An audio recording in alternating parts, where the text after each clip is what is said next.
Assalamu alaikum, dear students of class 12th।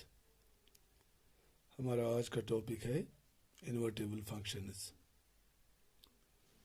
तो यहाँ मैंने बोर्ड पे डेफिनेशन लिखी है कि इन्वर्टेबल फंक्शन हम किससे कहते हैं। A function f from x to y is said to be invertible if there exists a function g from y to x such that g of f is equal to ix and f of g is equal to iy. The function g is called the inverse of f and is denoted by f inverse. Thus, if f is invertible, then it must be 1 1 and on to. Conversely, if f is 1 1 and on to, then it must be invertible. तो थोड़ा इस पे हम गौर करेंगे। अगर एक function है मेरे पास f from set x to set y, ये सेट x है और ये सेट y है। यहाँ फंक्शन है, फंक्शन का नाम f है, फंक्शन है फ्रॉम x टू y, और दूसरी फंक्शन है मेरे पास, ये फंक्शन g है, ये सेट y है और ये सेट x है। ये फंक्शन है from g to, this is the function from x to y and this is function from y to x। ये फंक्शन जो फ्रॉम x टू y है दिस इज कॉल्ड f, और y to x जो function है इसको मैं कहता हूँ g। और अगर ये दो फंक्शंस इस तरह हम डिफाइन कर सकते हैं ताकि g of f, composition of functions हमने पढ़ा है पिछले लेक्चर में, g of f means f और g की कंपोजिशन अगर वो ix के बराबर आएगी। अब सवाल पैदा होता है कि what is ix? ix is called the identity function over x। Identity function आपने पढ़ी है 11th क्लास में, जिस फंक्शन का ग्राफ, जैसे यहाँ एक फंक्शन का ग्राफ मैं लेता हूँ, मैं x का वैल्यू 1 देता हूँ, अगर y का वैल्यू भी 1 आएगा, x का वैल्यू 2 देता हूँ, y का वैल्यू भी 2 आएगा, x का वैल्यू 3 देता हूँ, y का वैल्यू भी 3 आएगा, x का वैल्यू 0 देता हूँ, y का वैल्यू भी 0 आएगा। अगर x और y दोनों का वैल्यू सेम सेम आएगा तो उस फंक्शन को हम आइडेंटिटी फंक्शन कहते हैं। तो यह हम कहते हैं कि अगर ये दो फंक्शन g और f हम ऐसे डिफाइन कर सकते हैं ताकि f और g की कंपोजिशन एक आइडेंटिटी फंक्शन बन जाएगी। सिमिलरली g और f की जब हम कंपोजिशन लेंगे वो भी एक आइडेंटिटी फंक्शन बन जाएगी। ये बन जाएगी आइडेंटिटी फंक्शन ओवर x और ये हमें मिल जाएगी आइडेंटिटी फंक्शन ओवर y। तो उस सूरत में हम ये फंक्शन जो g फंक्शन है हम कहेंगे कि g is the inverse of f, या हम कह सकते हैं f is the inverse of g। तो g f की इनवर्स होगी और f g की इनवर्स होगी। जब हम कहेंगे कि g is the inverse of f तो हम लिख सकते हैं कि g is equal to f raised to power minus -1 means g is equal to f inverse. तो अब हम ये देखेंगे कि ये फंक्शन जब g ऑफ f ix के बराबर होगा और f ऑफ g iy के बराबर होगा तो उस सूरत में ये फंक्शन जो है f और g, ये फंक्शन 1 1 होगी और ऑन टू भी होगी। 1 1 और ऑन टू आपने पढ़ा है कि x जो सेट है, पहला सेट, उसके हर एक एलिमेंट की एक इमेज हमें मिलनी चाहिए और y का हर एक एलिमेंट जो है वो उस एलिमेंट की प्री इमेज हमें मिलनी चाहिए। मोटे अल्फाज में हम कहेंगे कि हर एक एलिमेंट x और y का दोनों साइड में रिलेशन में या फंक्शन में इन्वॉल्व होने चाहिए। तो हम कहेंगे कि ये फंक्शन जो है f और g, ये दोनों फंक्शन जो हैं ये 1 1 है और ऑन टू हैं, तो ये भी बाइजेक्टिव होगी और ये भी बाइजेक्टिव होगी। तो ये समझने के लिए एक एग्जांपल में हम लेते हैं, इसको मैं रब करता हूँ पहले।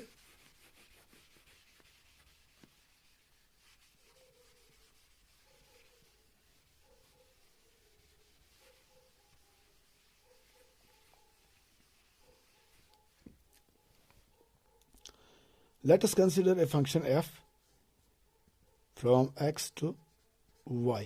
एक फंक्शन में लेता हूँ f, नाम है उसका set x to set y। ये फंक्शन जो है ये defined by defined by f from 1 to 3 to set A, B, C. Set A, B, C such that f of 1, यहाँ देखिए f of 1 किसके बराबर है? A के बराबर है. This is domain, this is the range. तो f of 1 is equal to A, f of 2 is equal to what? B. और f of 3 किसके बराबर है? C के बराबर है. ये मैं एक फंक्शन लेता हूँ f from set x to set y defined by f from set 1 to 3 to set A, B, C such that f of 1 is equal to A, f of 2 is equal to B and f of 3 is equal to C. तो इसको हम ऐसे ले सकते हैं समझने के लिए. This is set x, this is set y, this is 1, 2 and 3. 1 is related with A, 2 is related with B and 3 is related with C. इस फंक्शन का नाम है f. तो अगर आप देखोगे यहाँ पे f सेट फंक्शन f में जो सेट x है उसके 3 एलिमेंट्स हैं. तीनों एलिमेंट्स की इमेजेस सेट y में मौजूद हैं. 1 की इमेज A है, 2 की इमेज B है और 3 की इमेज C है. एक एलिमेंट की एक ही इमेज है तो हम कहेंगे कि f जो है f is 1 1. f is 1 1. इसी तरह अगर हम सेट y कंसिडर करेंगे, y के भी 3 ही एलिमेंट्स हैं A, B और C. A की प्री इमेज 1 है, B की प्री इमेज 2 है और C की प्री इमेज 3 है. तो इसका मतलब है सेट y का हर एक एलिमेंट फंक्शन में इन्वॉल्वड है. तो हम कहेंगे कि ये फंक्शन जो है ये ऑन टू बी है. तो ये फंक्शन f जो है यहाँ हमने क्या लिया, हमने इसको ऐसे डिफाइन किया है ताकि ये 1 1 भी है और ऑन टू भी है. तो so function f is 1 1 and onto. अब मैं एक और फंक्शन लेता हूँ, उस फंक्शन का मैं नाम रखता हूँ g from y to x. This was the function f from x to y.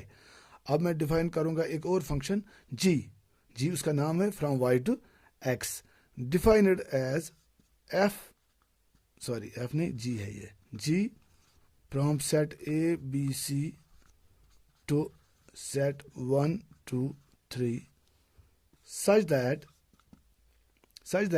g of A, देखिए यहाँ पे g of A is equal to 1, g of B is equal to 2 and g of C is equal to 3. यहाँ देखिए, यहाँ मैं इसकी arrow diagram बनाऊंगा. This is set y, this is set x. A, B और C. A की image 1 है, B की इमेज 2 है और C की इमेज 3 है. इस फंक्शन का नाम है g. चेक कीजिए यहाँ पे, ये जो इसका डोमेन है y, डोमेन में 3 एलिमेंट्स हैं A, B और C. हर एक एलिमेंट की एक ही इमेज है, यूनिक इमेज है. तो हम कहेंगे g जो है फंक्शन g भी क्या है, 1 1 फंक्शन है. इसी तरह इसका जो कोडोमेन है x, कोडोमेन में 3 एलिमेंट्स हैं 1 2 एंड 3. 1 की प्री इमेज A है, 2 की प्री इमेज B है और 3 की प्री इमेज C है.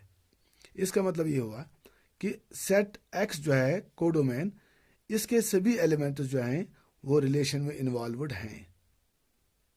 तो हम कहेंगे ये फंक्शन g जो है ये फंक्शन क्या है, ऑन टू है. तो ये function f this was also 1 1 onto या बाइजेक्टिव. और ये फंक्शन g जो है हमने अभी अभी डिफाइन की, this is also 1 1 and onto. इसका मतलब ये दोनों फंक्शंस f और g both the functions are 1 1 and onto. ये भी बाइजेक्टिव है और ये भी बाइजेक्टिव है. अब चेक कीजिए, यहाँ पे मैं लेता हूं. अब अभी हमने डिफाइन किया कि अगर f of g is equal to I Y या g of f is equal to I X, ये आपको समझ अभी आएगा कि ये हमने क्या किया. यहां मैं पहले लेता हूं गॉफ g ऑफ f. दो फंक्शन g और f, इनकी मैं कंपोजिशन लेता हूं. गॉफ मीन्स पहले एलिमेंट में पहला जो ऑपरेट करूंगा मैं वो एफ फंक्शन को ऑपरेट करूंगा। G O F G of F, F के एलिमेंट्स है 1 2 और 3, तो मैं पहले लिखूंगा गॉफ 1, गॉफ 1। चेक कीजिए गॉफ 1 किसके बराबर आएगा। यहाँ मैं थोड़ा रब करता हूँ स्पेस प्रोवाइड करने के लिए।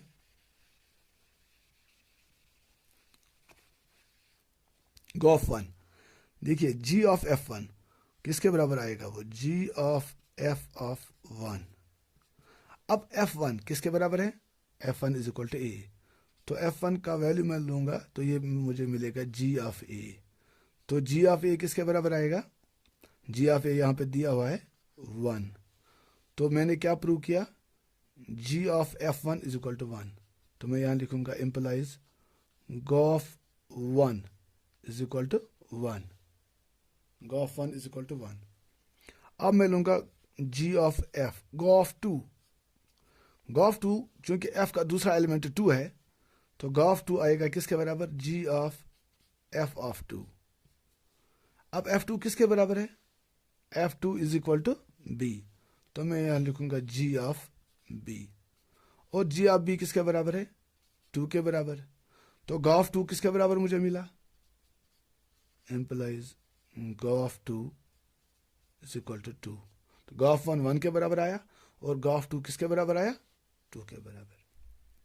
सिमिलरली मैं लिखूंगा गॉफ 3, क्योंकि f का जो तीसरा एलिमेंट है वो क्या है 3, तो गॉफ 3 आएगा g of f of 3, f3 किसके बराबर है, c के बराबर, तो यहां मुझे मिलेगा g ऑफ c, तो gc किसके बराबर है, 3 के बराबर, तो इम्प्लाइज में लिखूंगा गॉफ 3 इज इक्वल टू 3। तो मुझे क्या यहां मिला, G O F 1 is equal to 1, G O F 2 is equal to 2, G O F 3 is equal to 3। इसका मतलब ये हुआ कि 1 2 और 3 जो इसके एलिमेंट्स हैं, अगर इन एलिमेंट्स को मैं x से रिप्रेजेंट करूंगा तो मैं लिखूंगा G O F of x is equal to x। क्यों, G O F 1 is equal to 1, G O F 2 is equal to 2, G O F 3 is equal to 3, G O F m is equal to m, तो G O F x is equal to x। तो मैं इसको ऐसे भी लिख सकता हूं, implies g of f या gov x is equal to ix. Ix is simply called the identity function on x, where x is an arbitrary element of the set x. Is it okay? तो gov x किसके बराबर मुझे मिला, ix के बराबर, जो अभी हमने डेफिनेशन में लिखा था कि अगर gov x किसके बराबर, ix के बराबर होगा और fog y y के बराबर होगा। अब मैं गॉफ एक्स मैंने निकाला, अब मैं फॉग वाई निकालने की कोशिश करूंगा, तो मैं यहां नीचे रब करूंगा,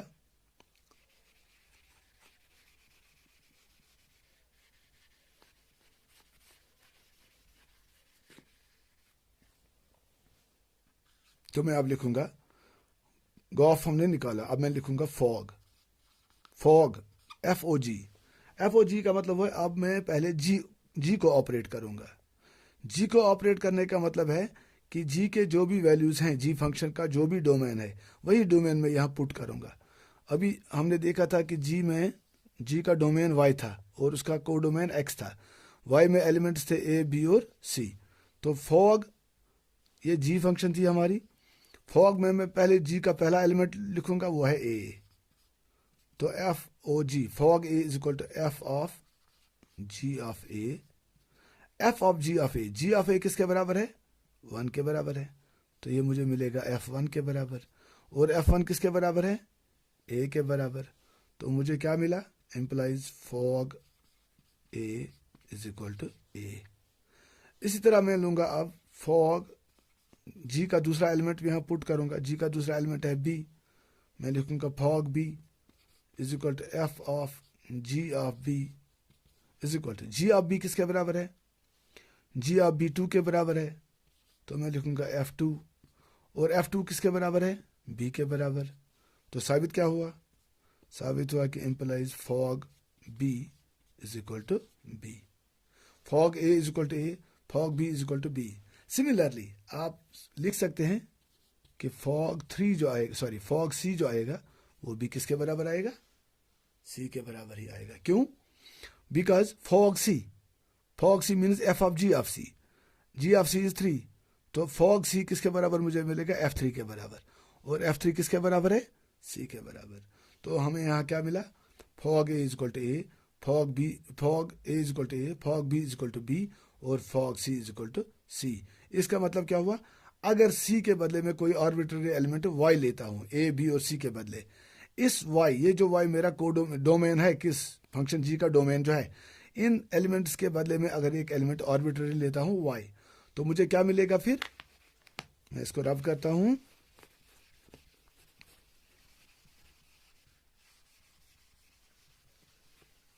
मुझे मिला F O G FOG, F O G of Y is equal to Y is equal to IY means simply identity function over Y। तो हमें क्या मिला, अब हमने प्रूव किया F O G Y is equal to IY, और इससे पहले मैंने प्रूव किया था कि G O F of X is equal to IX।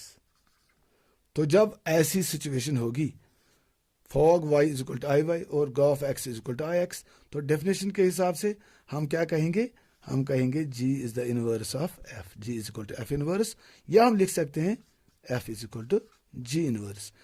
G F की इनवर्स होगी और F G की इनवर्स होगी।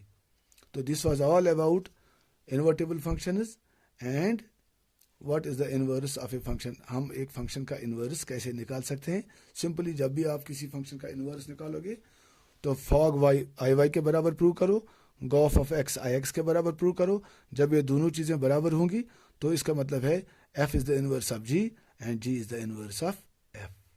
तो इसका एक और मेथड भी है इनवर्स निकालने का, तो उसमें हम देखते हैं कि एक पहले हम प्रूव करते हैं कि फंक्शन जो है ये 1 1 है और ये फंक्शन जो है ये ऑन टू है। जब दोनों फंक्शंस 1 1 और ऑन टू होंगी, इसका मतलब है दोनों फंक्शंस क्या हैं, बाइजेक्टिव हैं। उसके बाद जब फंक्शंस हमने पहले प्रूव किया कि फंक्शंस बाइजेक्टिव हैं, उसके बाद हम फॉग और गॉफ निकालते हैं, तो हम लास्ट में लिखते हैं कि F is the inverse of G and G is the inverse of F। Thank you very much.